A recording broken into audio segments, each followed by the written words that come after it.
ప్రకటనలు వేరు, పాలన వేరు అన్నటువంటి విషయం ఇప్పుడు పవన్ కళ్యాణ్‌కి కూడా అర్థమవుతుంది. ఏనుగులకు సంబంధించి క్రిందటిసారే ప్రకటించేశారు. ఆ తర్వాత కర్ణాటక ఎళ్లారు. వాళ్ళతో కుంకి ఏనుగులన్నారు.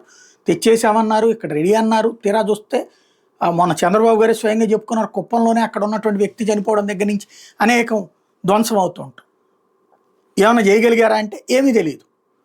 చివరికి పవన్ కళ్యాణ్ గారు మరోసారి సమీక్ష పెట్టారు. ఉమ్మడి చిత్తూరు జిల్లాలో జనావాసాల్లోకి ఏనుగులు గుంపులుగా చొచ్చుకొస్తున్న నేపథ్యంలో వాటి వల్ల ప్రజలకు జనాల మూలంగా వాటికి హాని కలగకుండా తక్షణం చర్యలు చేపట్టాలని ఆదేశించారు. చిన్నగొట్టిగల్లో ఏనుగుల దాడిలో ఒక కౌలు రైతు చనిపోవడం, పాకాల మండలం గానుగుపేటలో ఏనుగుల గుంపు పంటలను ధ్వంసం చేయడం వంటి ఘటనల నేపథ్యంలో అటవీ శాఖ అధికారులతో టెలికాన్ఫరెన్స్ ద్వారా సమీక్ష నిర్వహించారు.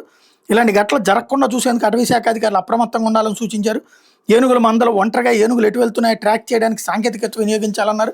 ఎలిఫెంట్ ట్రాకర్ సేవలు ఉపయోగించాలని పొందాలని సూచించారు. ఏనుగులు మానవ సంఘర్షణ నిరోధించేందుకు వీలుగా తిరుపతి డిఎఫ్ఓ వివేక్ ఆధ్వర్యంలో ప్రత్యేక టాస్క్ ఫోర్స్ ఏర్పాటు చేశారు.